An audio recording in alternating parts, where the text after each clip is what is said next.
আজকের মধ্যে আমাদের কর্মসূচি ঘোষিত হবে। 2009 সালের 25 এবং 26 ফেব্রুয়ারি যেই পিলখানা হত্যাকাণ্ড ঘটানো হয়েছিল, সেই হত্যাকাণ্ড ঘটানোর অন্যতম উদ্দেশ্য এবং লক্ষ্য ছিল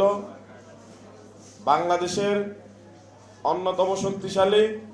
প্রধানতম শক্তিশালী দুইটি বাহিনী যাদেরকে মুখোমুখি দাঁড় করানো এবং এর ফলে তাদের মধ্যে যেন অবিশ্বাস সৃষ্টি হয় এবং সামগ্রিকভাবে বাংলাদেশ যেন প্রতিরক্ষা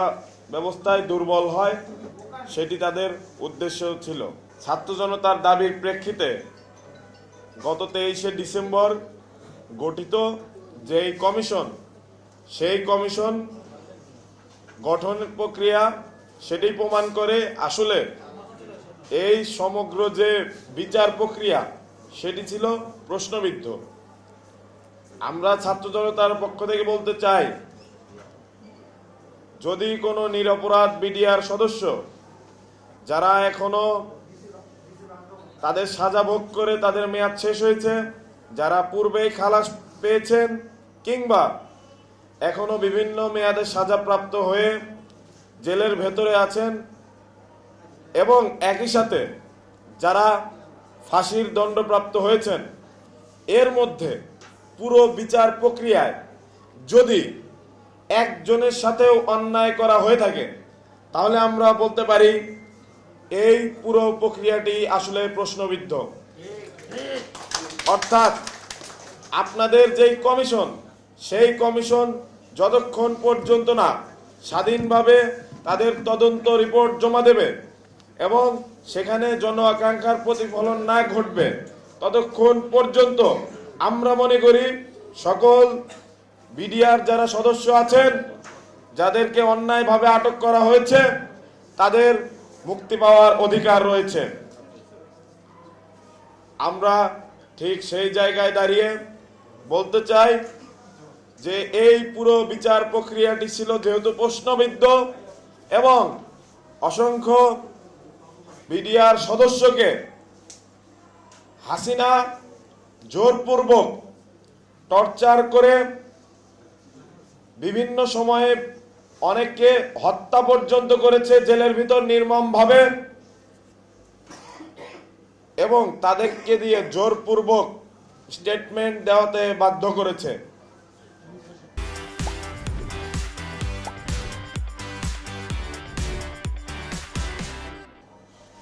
এই মিথ্যা সাক্ষী দেওয়া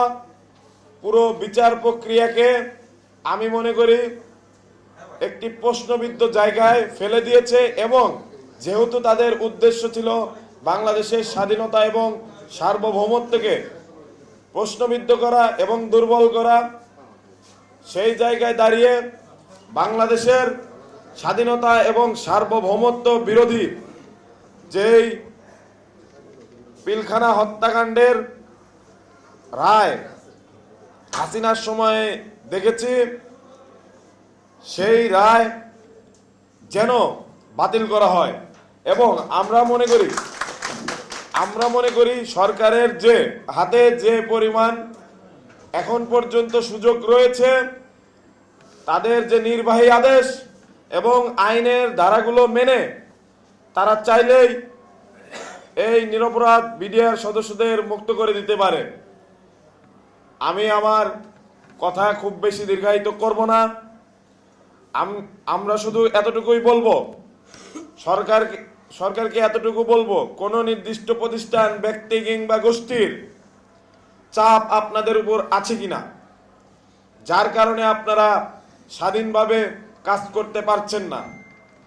এটি জনগণের সামনে আপনারা পরিষ্কার করুন। সারা বাংলাদেশের জনগণ আপনাদেরকে সাপোর্ট করতে, সহযোগিতা করতে প্রস্তুত। কিন্তু যদি কোনো বিশেষ গোষ্ঠী, ব্যক্তি চাপে পড়ে আপনারা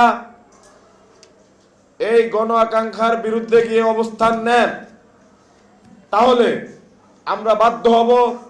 সরাসরি আপনাদের বিরুদ্ধে চলে গিয়ে জনগণের যে আকাঙ্ক্ষা, যে ন্যায় এবং ইনসাফ প্রতিষ্ঠা, সেই ইনসাফ প্রতিষ্ঠা করতে আপনারা আমাদেরকে সেদিকে নেওয়ার জন্য বাধ্য করবেন না। আপনারা সবাই জানেন, অবগত আছেন যে 24-এর গণ অভ্যুত্থানের প্রধানতম নিয়ামক ছিল ফ্যাসিস্ট হাসিনা বারবার আমাদেরকে হাইকোর্ট দেখাতো এবং সেখানে দাঁড়িয়ে যে বিচার প্রক্রিয়া, তৎকালীন বিচারপতি কিন্তু জন আকাঙ্ক্ষার বিরুদ্ধে গিয়ে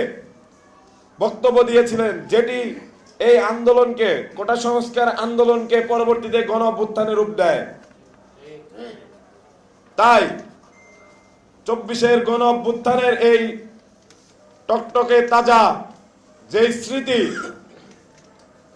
সেই স্মৃতিকে এত দ্রুত আপনারা ভুলে যাবেন না। এই গণদাবির পক্ষে আপনাদের কার্যক্রম আমরা প্রত্যাশা করি এবং অতি দ্রুত সময়ের মধ্যে সকল নিরপরাধ বিডিআর সদস্যকে মুক্তি দেওয়ার দাবি জানাই এবং বাংলাদেশের সাধারণ জনগণকে প্রস্তুত থাকার আহ্বান জানাই। যদি কোনো প্রকার টালবাহানা ঘটে আমরা অবশ্যই রাজপথে নেমে আসব এবং আজকের মধ্যেই আপনারা এই যে 19 তারিখ শুনানির তারিখ আছে, তার আগে আজকের মধ্যে আমাদের কর্মসূচি ঘোষিত হবে এবং প্রত্যেক বিডিআর পরিবারের সদস্যকে আহ্বান জানাই, আপনারা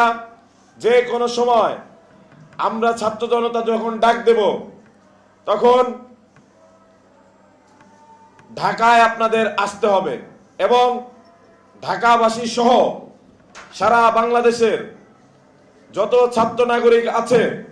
প্রত্যেকের প্রতি আহ্বান, বাংলাদেশের এই স্বাধীনতা এবং সার্বভৌমত্ব রক্ষার জন্য এবং ন্যায় বিচার প্রতিষ্ঠার জন্য আপনারা এই ক্ষতিগ্রস্ত বিডিআর পরিবারের পাশে থাকবেন এবং সেই প্রত্যাশা রেখে আমি আমার বক্তব্য এখানেই শেষ করছি। ইনকিলাব জিন্দাবাদ। আমি আবারও বলছি।